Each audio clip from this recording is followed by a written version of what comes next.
माना मेरे पास मेरा कोई कंडक्टर मैट्रिक्स सेल है, इसमें मैंने क्या डाला हुआ है, इसके अंदर क्या है, पहले से ही कौन सा सॉल्यूशन प्रेजेंट है, HCl प्रेजेंट है, HCl और HCl की कंसंट्रेशन 0.1 मोलर है और 100 ml HCl प्रेजेंट। माना मैंने इसी कंडक्टर मैट्रिक्स सेल में क्या कर दिया, NaOH डाल दिया, क्या डाला, NaOH, वो भी कितना है, 0.1 मोलर है और वॉल्यूम जितना भी डालेंगे वो देख लेंगे और 0.1 मोलर NaOH डाल दिया। वॉल्यूम मुझे अभी नहीं पता, अभी डिसाइड नहीं किया। देखो अब मुझे पता है HCl और NaOH दोनों एक दूसरे से रिएक्ट करते हैं भाई, NaOH और HCl रिएक्ट कर क्या बनाते हैं, एक NaCl नया इलेक्ट्रोलाइट बना देते हैं और H2 का कंसंट्रेशन कुछ काउंट कंडक्टेंस में काउंट नहीं करेंगे, इसलिए H2 को कंसीडर नहीं करेंगे, पर ये NaCl फॉर्म करने लगते हैं, ठीक है। यानी H2 NaOH और HCl क्या है, मेरे रिएक्टिंग इलेक्ट्रोलाइट्स हैं, क्या है, रिएक्टिंग इलेक्ट्रोलाइट्स हैं। अब देखो अब रिएक्शन चलानी पड़ेगी, जो रिएक्टिंग इलेक्ट्रोलाइट्स हैं तो रिएक्शन चलानी पड़ेगी। रिएक्शन चलाने के लिए दो कॉन्सेप्ट होते हैं, mole concept and equivalent concept. तो यहाँ मैं जनरली मोल कॉन्सेप्ट यूज करूंगा। मुझे पता है 1 मोल ऑफ NaOH से 1 मोल ऑफ NaHCl रिएक्ट करता है तो 1 मोल ऑफ NaCl फॉर्म होता है। तो अगर 1 मिलीमोल ऑफ NaOH से 1 मिलीमोल ऑफ HCl फॉर्म हो तो 1 मिलीमोल ऑफ NaCl फॉर्म होता है, मतलब 1 मिलीमोल ऑफ NaOH से 1 मिलीमोल ऑफ HCl रिएक्ट करें तो 1 मिलीमोल ऑफ NaCl फॉर्म होगा। अब यहाँ मिलीमोल्स की बात क्यों कर रहा हूँ, देखो generally molarity of the number of moles per unit volume in litre, पर यहाँ जो मेरा वॉल्यूम है वो किसमें है, ml में। वॉल्यूम किसमें है, ml में। जब मेरा वॉल्यूम ml में होता है तो मेरे नंबर ऑफ मोल किसमें आते हैं, m क्या होते हैं यहाँ से, m into v in litre. जब मेरा वॉल्यूम किसमें हो, v in ml, तो मेरे n नहीं आते, क्या आते हैं, ये मिलीमोल्स आते हैं, मोल्स नहीं होते, ये क्या आ जाते हैं, मिलीमोल्स आते हैं। क्या आते हैं, मिलीमोल्स आते हैं, ठीक है। अब यही मिलीमोल्स काउंट करेंगे हम, जैसे मैंने बोला HCl, इसको पहले HCl लिखो, HCl को पहले लिखो, HCl प्लस NaOH, क्योंकि NaOH को हम ऐड कर रहे हैं, ठीक है। HCl मेरे पास क्या है, 0.1 मोलर है, 100 ml, तो इसके मिलीमोल्स कितने बन गए, 100 into 0.1, n क्या हो गया, वॉल्यूम इन ml into में m कंसंट्रेशन इनटू मतलब मोलैरिटी इनटू वॉल्यूम इन ml, किसके इक्वल हो गया, नंबर ऑफ मिलीमोल्स। तो 0.1 into 100 यानी 10 मिलीमोल्स, किसके इक्वल आ गया, ये 10 मिलीमोल्स आ गया। अब डिपेंड करेगा मैंने NaOH कितना ऐड किया और उसका क्या कापा का फॉर्मूला, यानी कापा यानी क्या स्पेसिफिक कंडक्टेंस का फॉर्मूला बन रहा है। देखो तो यहाँ मेरे पास 3 केस बनते हैं। Case number 1 before equivalence point, क्या, बिफोर इक्विवेलेंस, भैया इक्विवेलेंस पॉइंट से पहले, यानी देखो माना मैंने NaOH उतना ऐड किया कि मेरा जो NaOH है उसके मिलीमोल्स किससे, HCl के मिलीमोल्स से कम है, क्योंकि दोनों 1:1 बन गए, रेशियो में तो रिएक्ट कर रहे हैं, ठीक है। माना मैंने 50 ml डाला, कितना डाला, 0.1 मोलर तो है ही और 50 ml डाल दिया, तो कितने मिलीमोल बने इसके, 5 मिलीमोल बने। क्या मिलीमोल बने, 5 मिलीमोल बने। तो स्टार्टिंग में इसका कुछ नहीं था, पर जब रिएक्शन होगी तो इसके कितने रिएक्ट करेंगे, 5, इसके 5 से रिएक्ट करने के लिए इसके 5 चाहिए, यानी ये क्या बन गया मेरा, लिमिटिंग रिएजेंट बन गया, लिमिटिंग रिएजेंट बन गया। तो रिएक्शन किसके अकॉर्डिंग चलेगी, तो इसके 5 से रिएक्ट करने के लिए इसके 5 चाहिए, बचेंगे कितने, 5, इसके कितने बचेंगे, 0, और इसके कितने फॉर्म हो जाएंगे, 5। तो बिफोर इक्विवेलेंस पॉइंट मेरे पास कौन से इलेक्ट्रोलाइट बचेंगे सॉल्यूशन में, NaOH भले ही डाला था पर सॉल्यूशन में इलेक्ट्रोलाइट मुझे कौन सा मिलेगा, NaCl मिलेगा और HCl मिलेगा। क्या मिलेगा, NaCl मिलेगा और HCl मिलेगा, और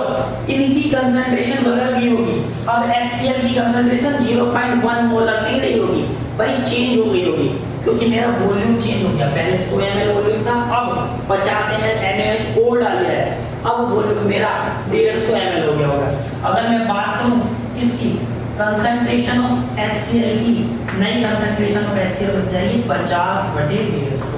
total volume, number of millimoles बटे वॉल्यूम। कंसंट्रेशन ऑफ NaCl कितनी हो जाएगी, नई वाली NaCl की कंसंट्रेशन कितनी हो जाएगी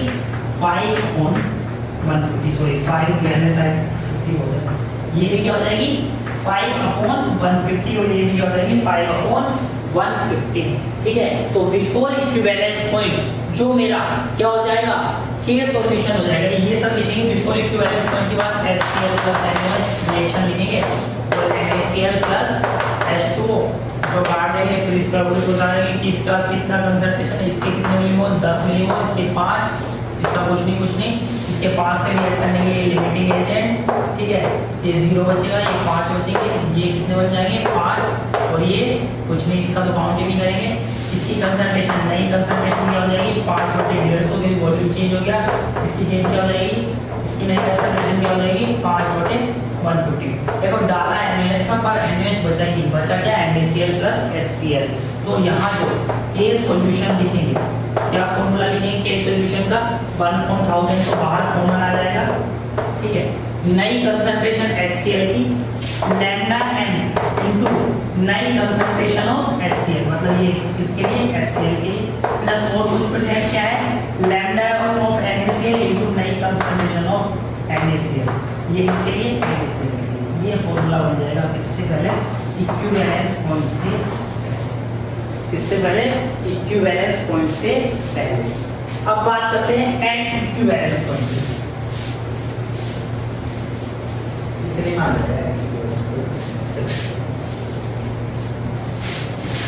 दूसरा केस एट इक्विवेलेंस, तो उसी केस की बात करेंगे हम इक्विवेलेंस पॉइंट की बात करेंगे। इक्विवेलेंस पॉइंट पे क्या होगा कि मैंने जो NaOH की कंसंट्रेशन, इसके बाद ये लिखेंगे जो मैं लिखने जा रहा हूँ, ठीक है, एट इक्विवेलेंस पॉइंट, ठीक है, जो NaOH का वॉल्यूम ऐड करा वो भी क्या ऐड कर दिया 100 ml ऐड किया, क्या कर दिया 100 ml ऐड किया, तो इसमें कितने मोल हो गए 10 मिलीमोल हो गए, इसमें 10 मिलीमोल हो गए, तो अब 10 के 10 से 10 रिएक्ट कर जाएंगे, तो इधर क्या बचेगी, इधर भी 0 बचेगा, इधर भी 0 और इसके NaCl कितने मोल मिलीमोल फॉर्म हो जाएंगे 10 मिलीमोल ही NaCl के फॉर्म हो जाएंगे, कितने मिलीमोल फॉर्म हो जाएंगे NaCl की 10 मिलीमोल फॉर्म हो जाएंगे। तो अब मेरा इक्विवेलेंस पॉइंट पर तो कितने इलेक्ट्रोलाइट बचे, सिर्फ और सिर्फ एक बचा, उसका नाम है NaCl, तो यहाँ जो फॉर्मूला आएगा वो सिंगल इलेक्ट्रोलाइट वाला आ जाएगा, बस कंसंट्रेशन NaCl की चेंज हो गई होगी, क्या कंसंट्रेशन बन गई होगी नई NaCl की 10/200, क्योंकि वॉल्यूम वहां पर मेरा 2 गुना हो गया, 100 ये 200 ml हो गया, तो यहाँ फॉर्मूला क्या लगेगा K इक्वल्स टू क्या क्या lambda m of NaCl into नई वाली मोलैरिटी ऑफ NaCl और अपॉन में क्या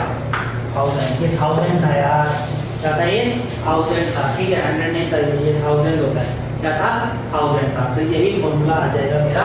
एट इक्विवेलेंस पॉइंट, ठीक है भाई, मैंने गलती से यहाँ 100 लिख दिया था, ये 1000 होगा, फिर उसका भी बार बार ना होता है 1000 होगा, खुद को बताना चाहिए, मैं बोल रहा था 1000, पता नहीं कैसे 0 में हो गया, ठीक है। अब थर्ड केस पढ़ते हैं आफ्टर इक्विवेलेंस पॉइंट, ये क्या पढ़ेंगे after equivalence point, third case क्या है आफ्टर इक्विवेलेंस पॉइंट। देखो आफ्टर इक्विवेलेंस पॉइंट क्या होगा कि मैंने NaOH जो है NaOH क्या है ज्यादा ऐड कर दिया, NaOH क्या ऐड कर दिया 150 ml ऐड कर दिया, सोचो NaOH मैंने कितना ऐड कर दिया 150 ml ऐड कर दिया, तो अब इसके कितने मिलीमोल बन गए 15 मिलीमोल बन गए ना, तो अब इसके 15 मिलीमोल बन गए, तो लिमिटिंग एजेंट कौन बन जाएगा, इसके 10 ही है, तो लिमिटिंग एजेंट इस बार कौन सा बन जाएगा HCl मेरा लिमिटिंग एजेंट बन गया, लिमिटिंग एजेंट बन गया, एक ही बात है लिमिटिंग एजेंट बन गया, तो यहाँ इसके 10 के 10 खत्म हो जाएंगे, इसके 10 से इसके 10 रिएक्ट करेंगे, बचेंगे कितने 5 और NaCl के कितने बन जाएंगे 10, ठीक है। तो अब मेरा आफ्टर इक्विवेलेंस पॉइंट 10 और इसके कितने हो गए 15, ठीक है, ये कुछ नहीं, इसका 0 बचा, इसके 5 बचे और इसके कितने बच गए 10 बच गए, ठीक है, कितने बच गए बन गए 10 बन गए, ठीक है। तो अब मेरे आफ्टर इक्विवेलेंस पॉइंट कौन कौन सा इलेक्ट्रोलाइट बचा, एक तो NaOH बचा और एक NaCl बचा। क्या बचा, एक तो NaOH बचा और एक क्या बचा मेरा NaCl बचा। अब जो मेरा K सॉल्यूशन वाला फॉर्मूला आएगा उसमें मेरे दो इलेक्ट्रोलाइट आएगा, NaOH और NaCl भी आएगा। जैसे फर्स्ट वाला आया था किसके लिए, HCl और NaOH के लिए, अब इसके लिए आएगा HCl और NaCl के लिए, इस बार किसके लिए आ जाएगा NaOH और NaCl के लिए। जो बच्चे होंगे खुदी के लिए तो लिखेंगे देखो, लेकिन इनकी कंसंट्रेशन चेंज हो गई होगी क्योंकि टोटल वॉल्यूम कितना हो गया इसकी, NaCl की नई कंसंट्रेशन क्या होगी इस केस में, क्या होगी 10/250, टोटल वॉल्यूम 250 है और NaOH की बीच में होगी 5/250, होगी 5/250। बिल्कुल ध्यान देंगे, हर चीज को तुम अलग से नोट करोगे, अलग से, तभी नोट्स अच्छे बनेंगे और तभी समझ में आएगा। तो K की सॉल्यूशन क्या हो गया 1/1000 मोल, ठीक है, lambda m of NaOH into नई कंसंट्रेशन ऑफ NaOH, ठीक है, plus lambda m of NaCl into नई वाली कंसंट्रेशन ऑफ, जो भी कंसंट्रेशन तो मिक्सचर की होगी। नई कंसंट्रेशन जो बोलता हूँ उसका मतलब क्या है तुम्हें पता है, कंसंट्रेशन ऑफ मिक्सचर, मिक्सचर में क्या कंसंट्रेशन है, ठीक है, ये किसके लिए NaOH के लिए और ये किसके लिए NaCl के लिए, ठीक है। देखो तीनों केस के के सॉल्यूशन मिक्सचर के लिए डिफाइन कर दिए हैं कंडक्टेंस की वैल्यूज, ठीक है। ऐसे ही आप इसका एक न्यूमेरिकल देखेंगे और फिर अपने अगले पार्ट पर चलेंगे जिसका नाम है फैक्टर्स ऑफ कंडक्टेंस। पहले इसका एक न्यूमेरिकल देखेंगे।